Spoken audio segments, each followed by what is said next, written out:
जय श्री कृष्णा। राधे राधे। एक बार फिर से स्वागत है आपके अपने YouTube चैनल धर्म ज्ञान में। जब पूर्णिमा की चांदनी धरती पर अमृत सी बरसती है, तब बैसाख की यह रात देवताओं को भी बड़ी खूबसूरत लगती है। हरे कृष्णा। आप सभी को बैसाख पूर्णिमा और बुद्ध पूर्णिमा की बहुत बहुत शुभकामनाएं। पौराणिक मान्यताओं के अनुसार बैसाख पूर्णिमा पर भगवान विष्णु की पूजा विशेष फलदायी होती है और इसी दिन बुद्ध भगवान का जन्म हुआ था, तो इसलिए इसे बुद्ध पूर्णिमा के रूप में भी मनाया जाता है। शास्त्रों के अनुसार बैसाख मास भगवान विष्णु को बहुत प्रिय है और अगर पूर्णिमा तिथि पर भगवान विष्णु, माता लक्ष्मी और चंद्र देवता की पूजा की जाए तो पूजा का फल कई गुना प्राप्त होता है। इस दिन व्रत रखा जाता है, सत्यनारायण भगवान की पूजा कथा की जाती है और इस दिन स्नान, दान आदि कर्म किए जाते हैं। तो चलिए आज के वीडियो में हम जानेंगे पूर्णिमा तिथि कब से कब तक रहेगी, चंद्रोदय का समय क्या रहेगा, इस दिन पूजा के शुभ मुहूर्त कौन कौन से रहेंगे। इस बार पूर्णिमा तिथि प्रारंभ होगी 11 मई रविवार को रात 8:02 से और पूर्णिमा तिथि समाप्त होगी 12 मई सोमवार को रात 10:25 पे। तो ऐसे में इस बार उदया तिथि के अनुसार पूर्णिमा का व्रत, स्नान, दान, कथा सब कुछ 12 मई सोमवार को किया जाएगा। केवल एक ही दिन इस बार पूर्णिमा रहेगी और बैसाख पूर्णिमा के दिन कूर्म जयंती भी मनाई जाती है। इस दिन भगवान विष्णु के कूर्म अर्थात कच्छप रूप की पूजा का भी विधान है। अब जान लेते हैं पूजा के शुभ मुहूर्त के बारे में।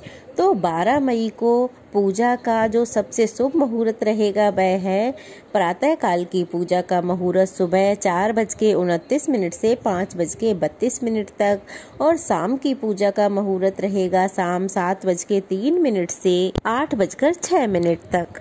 गोधूली मुहूर्त रहेगा शाम 7:02 से 7:23 तक। तो इस मुहूर्त में आप शाम की पूजा कर सकते हैं, चंद्र देवता की पूजा भी कर सकते हैं।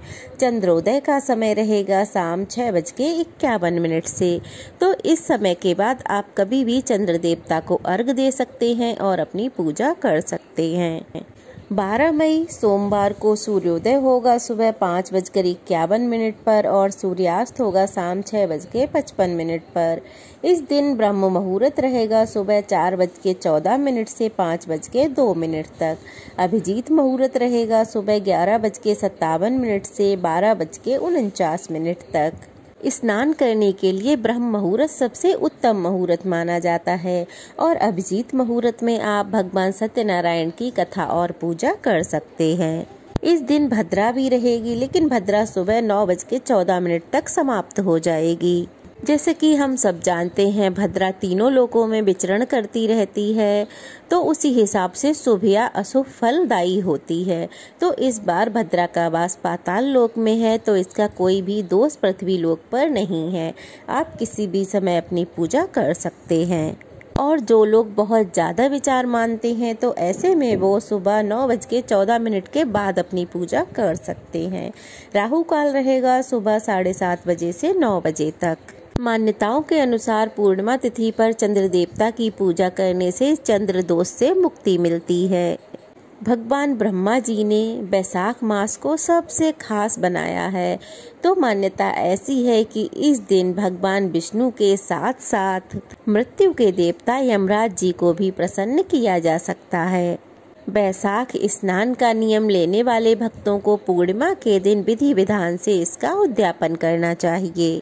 पूर्णिमा तिथि पर विधि विधान से श्रद्धा भक्ति से उपवास रखा जाता है और इस दिन जल से भरा हुआ बर्तन, कुल्हड़, चप्पल, छतरी, घी, फल, चावल, शक्कर और नमक का दान, सत्तू का दान, शरबत का दान या फिर मौसमी फलों का दान, यह सब दान करना अत्यंत शुभकारी माना जाता है। दान करने से बड़ा कोई पुण्य नहीं है और कलयुग में एकमात्र दान करने से ही मनुष्य को मुक्ति मिल सकती है। इस दिन माँ लक्ष्मी जी को भोग में खीर का भोग लगाने से लक्ष्मी जी की कृपा बनी रहती है। पूजा विधि विधान से करने के बाद सबसे अंत में क्षमा याचना जरूर करनी चाहिए और यमराज जी के निमित्त दक्षिण दिशा की ओर मुंह करके रात को एक दीपक जरूर जलाना चाहिए। पवित्र वृक्षों के नीचे, खासकर तुलसी माता के नीचे दीपदान जरूर करना चाहिए। पूजा पूरी श्रद्धा और भक्ति के साथ करनी चाहिए, तभी हमें इसके पूर्ण फल प्राप्त होते हैं। ये थी आज की जानकारी। कैसी लगी कमेंट बॉक्स में ज़रूर बताइएगा। अच्छी लगी हो तो वीडियो को लाइक करके शेयर करें और अगर नए हैं तो प्लीज़ चैनल को सब्सक्राइब करें। जय श्री कृष्णा। राधे राधे।